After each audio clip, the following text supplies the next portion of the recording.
Hi everyone. I heartily welcome all of you to the fifth semester. In this semester, I share the core course Indian Writing in English with Shirley ma'am. The seed of Indian writing in English was sown during the period of the British rule in India. Now the seed has blossomed into an evergreen tree, fragrant flowers, and ripe fruits. The fruits are being tasted not only by the native people, but they are also being chewed and digested by the foreigners. It happened only after the constant caring, pruning, and feeding. Gardeners like Tagore, R.K. Narayan, Raja Rao, to name only a few, looked after the tender plant night and day. In modern time, it is guarded by a number of writers who are getting awards and accolades all over the world. Here, the core paper Indian Writing in English divided into four sections. First section comprises 5 excellent poems. The second is set apart for thought-provoking prose. The third is inspiring fiction. And the fourth consists of a superb drama and film. We begin the class with Kamala Das, an introduction. Kamala Das, also known as Madhavikutty, it's her pen name, is an internationally renowned poet, short story writer, and a novelist. She was born on March 31st, 1934 at Punniyurkulam, Kerala.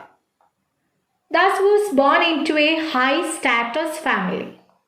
Her mother, Nalapat Balamani Amma, was a well-known poet, and her father, V.M. Nair, was an automobile company executive and a journalist. She grew up in what is now Kerala and in Kolkata, where her father worked. She began writing poetry when she was a child.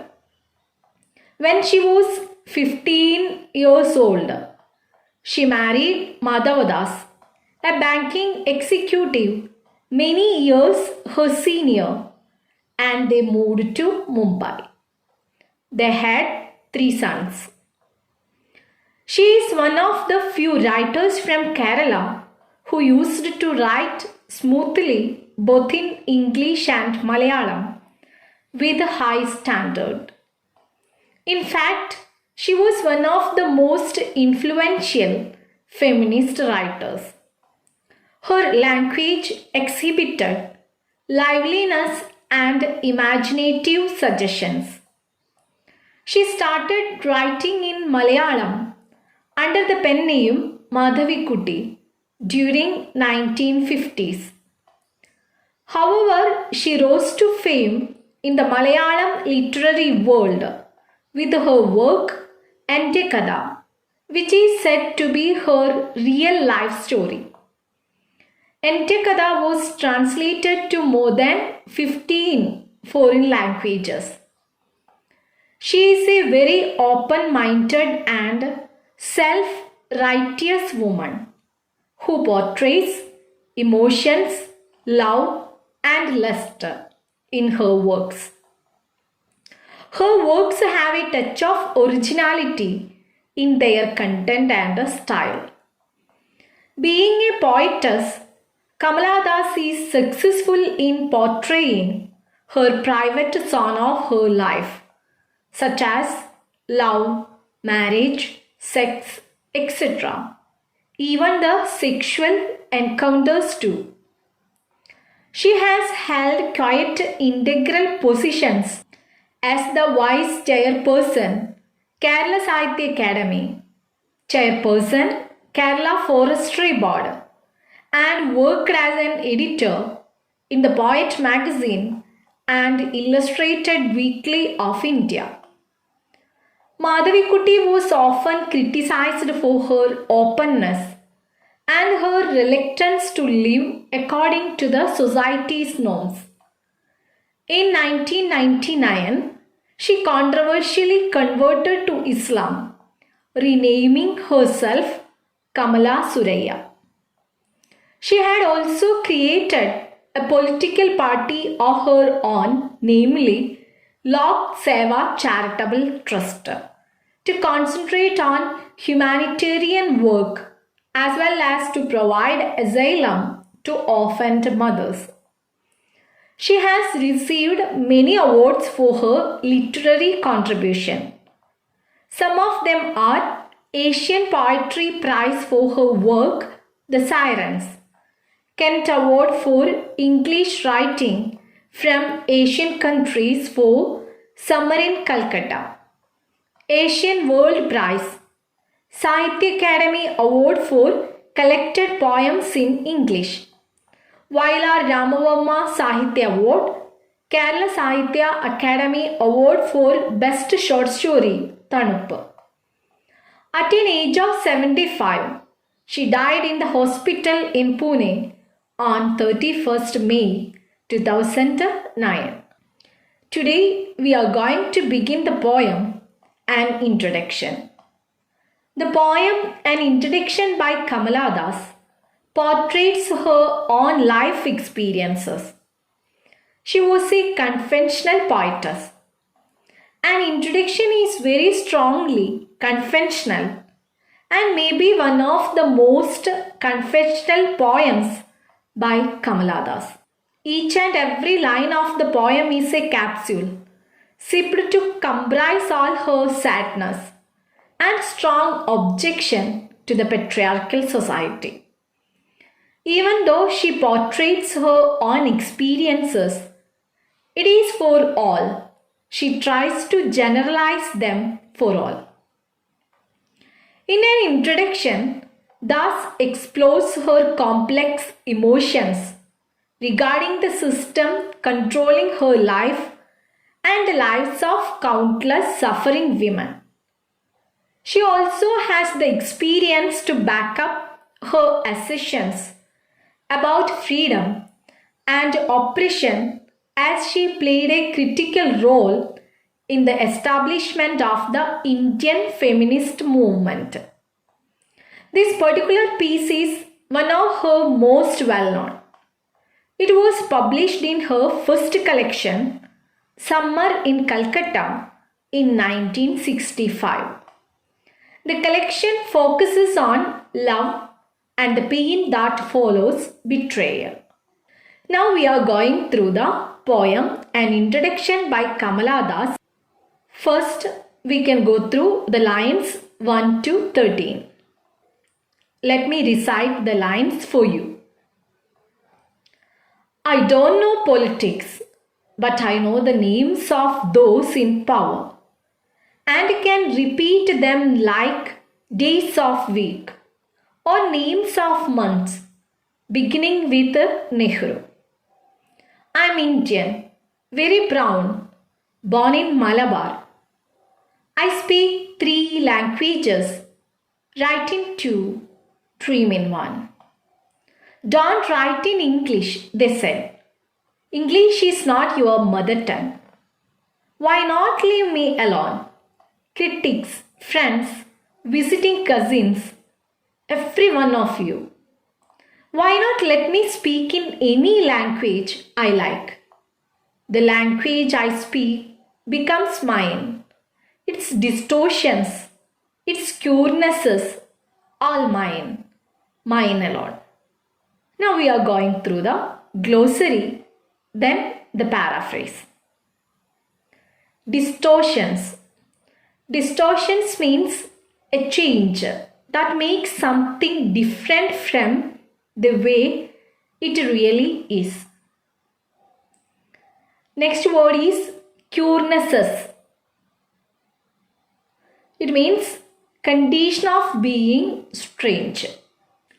In the first section of an introduction, The speaker begins by comparing her knowledge of politicians to the days of week and months of the year. Although she does not have a firm grasp on politics itself, those in power have remained in her mind.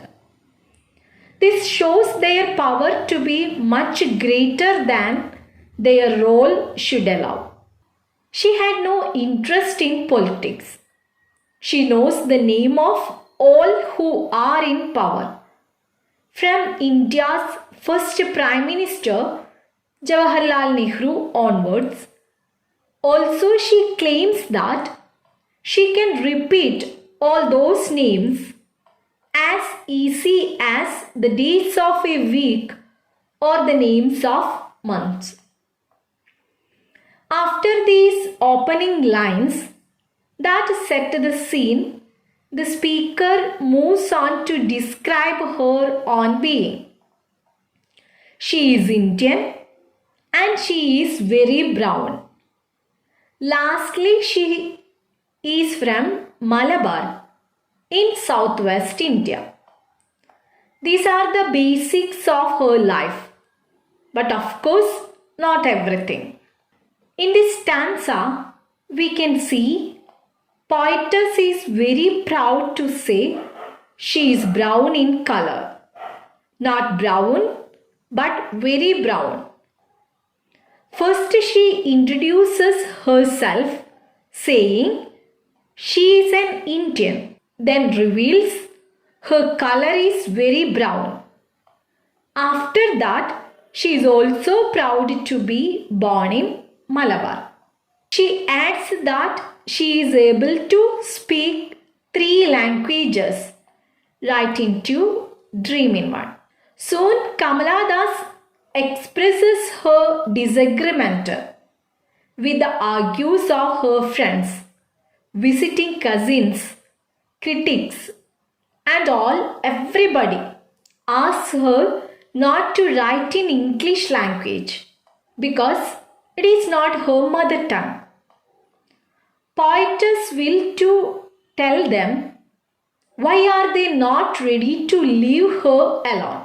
Then she tells that I speak 3 languages, write in 2, dream in 1. She complains that why can't she speak the language she likes? The language she speaks is hers, and its distortions and curenesses are hers. Why they are questioning her? She has the right to make changes in it. She continues to describe language and the role it plays in her life by saying that she is judged for writing in English. It is not her mother tongue. Kamala Das says she can speak in 3 languages.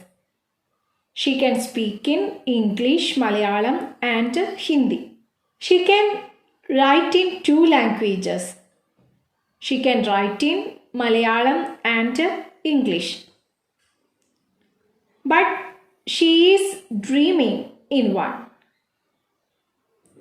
Through these lines, she reminds us women also have the power to speak and write in other languages like men. Whenever she is criticized for how she speaks and writes, she feels as if she is alone. There is no one, not her friends or cousins, who back her up.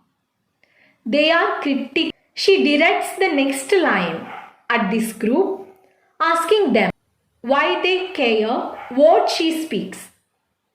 She feels a deep connection to the words she uses and how, through distortions, her language can only be defined as her own. I think all of you have got the clear idea about these lines. Because Kamala Das used very simple language. That's why we can easily understand what she meant. Next, we are going through the lines 13 to 25. Let me recite for you. It is half English, half Indian. Funny perhaps, but it is honest. It is as human as I am human. Don't you see? It voices my joys, my longings, my hopes, and it is useful to me as coin is to cross or roaring to the lines. It is human speech, the speech of the mind that is here and not there. A mind that sees and hears and is aware. Not the deaf, blind speech of trees in storm, or of monsoon clouds, or of rain, or the incoherent mutterings of the blazing funeral pyre. I was child, and later they told me I grew, for I became tall my limbs. Let's go through the glossary. Longing. It means a strong feeling of wanting to have something. Next word is cawing. It means the harsh cry of a crow or raven. Incoherent means confused. Muttering, I think it is very familiar word for you. It means say something in a low audible voice. Last word is funeral pyre. It means a pile of wood on which a corpse means dead body, is burned as a part of a funeral ceremony. It's time to go through the paraphrase of these lines. In the next 12 lines of an introduction, the speaker goes on to describe herself as half English, half Indian. She sees the humor in this combination and acknowledges that fact as it is honest. This seems to be one of the most important parts of her, a desire for authenticity and honesty. Her identity, as seen through her voice, is human just as she is human. It should be held under that single defining category and no other. Thus describes the control she has over her voice, whether through speech or text. It can display all of her emotions and her mind that sees and hears and is aware. Human speech is to humans, as roaring is to lions. It is intelligible, unlike the roaring of a storm or the mutterings of the blazing fire. The speaker defines her freedom through the use of her voice. Despite the request from her friends and family, poetess says that lion roars, cawing is to cross. And likewise, Kamala thus uses her own style of language that can express her longings, hopes, and joys. Thus, it is useful to her, and it is a human speech of the mind that can see, hear, and aware. It is not an abstract speech like deaf and blind speech of trees in storm, monsoon clouds, the rain or of the incoherent mutterings of the blazing funeral pyre. For Kamala Das, her speech is reasonable because it has a meaning. മനുഷ്യൻ്റെ ഭാഷ മനുഷ്യൻ്റേത് മാത്രമാണെന്നും അത് വളരെ വ്യക്തവും ശക്തമായ രീതിയിൽ സത്യസന്ധമായിട്ട് തന്നെ വായനക്കാരിൽ എത്തിക്കാനുള്ള ഭാഷ തനിക്കുണ്ടെന്നുമാണ് കമലാദാസ് ഈ വരികളിലൂടെ ഓർമ്മിപ്പിക്കുന്നത്. പ്രകൃതിയിലെ മറ്റ് ശബ്ദങ്ങളെ അത് മൃഗങ്ങളുടേതാകാം, കാലാവസ്ഥയിലേതാകാം, അല്ലെങ്കിൽ ശവമടക്കുമ്പോഴുണ്ടാകുന്ന ശബ്ദവുമാകാം. അത്തരം ശബ്ദങ്ങൾ സാധാരണ മനുഷ്യനെ വ്യക്തമായി മനസ്സിലാക്കാൻ സാധിക്കാത്തതാണ്.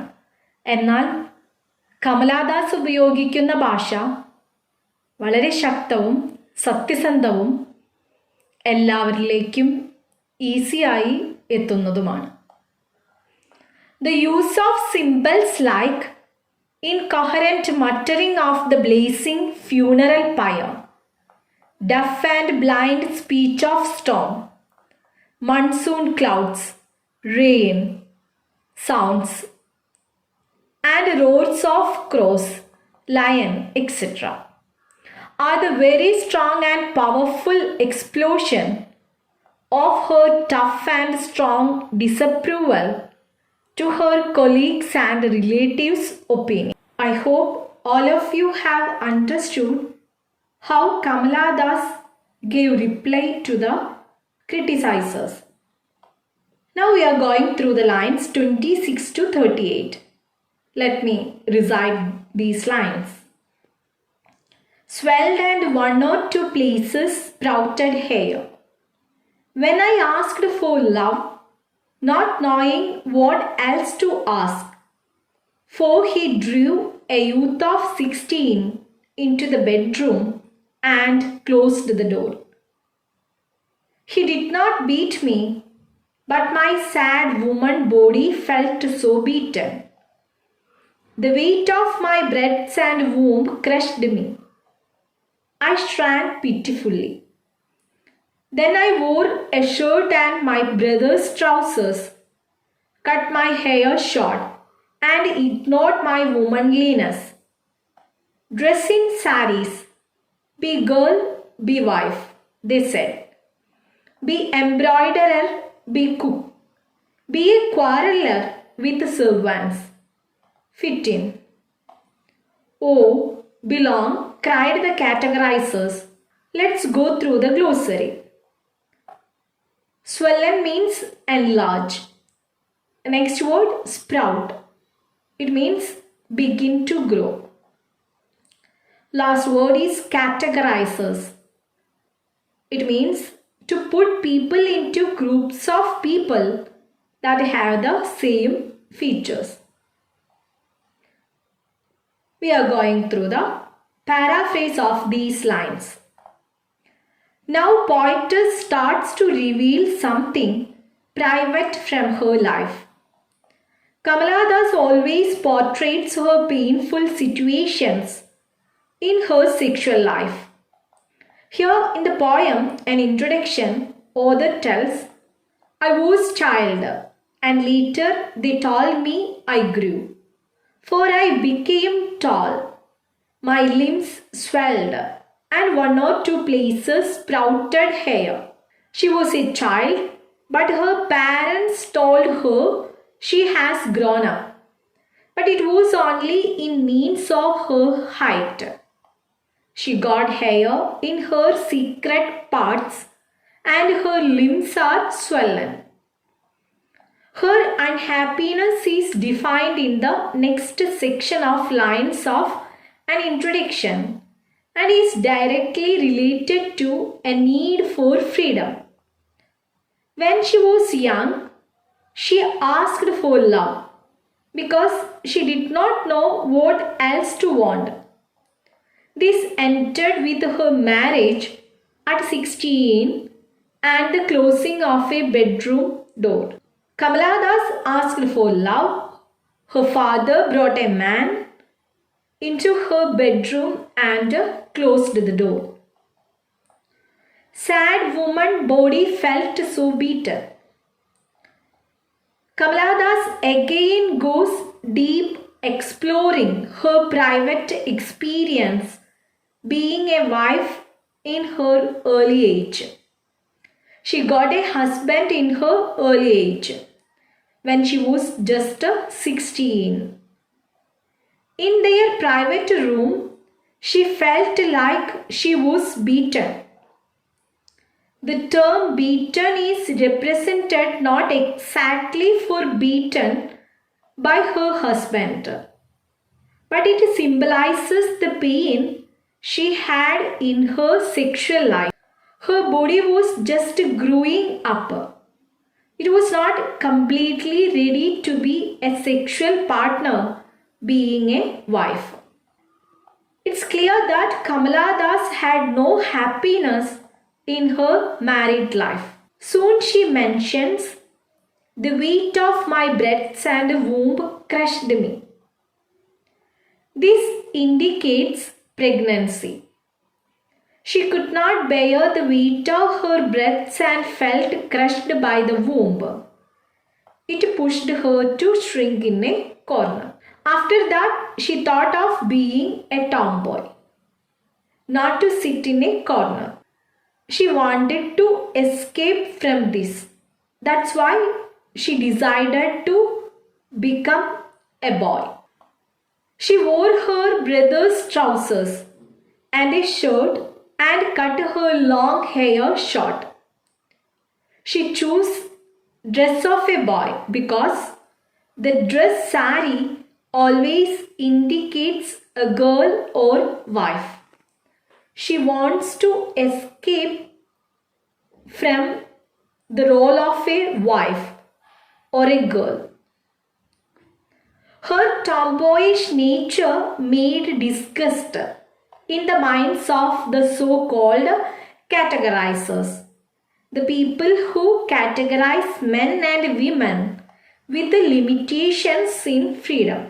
Womanness is not just sitting in the four walls of a room.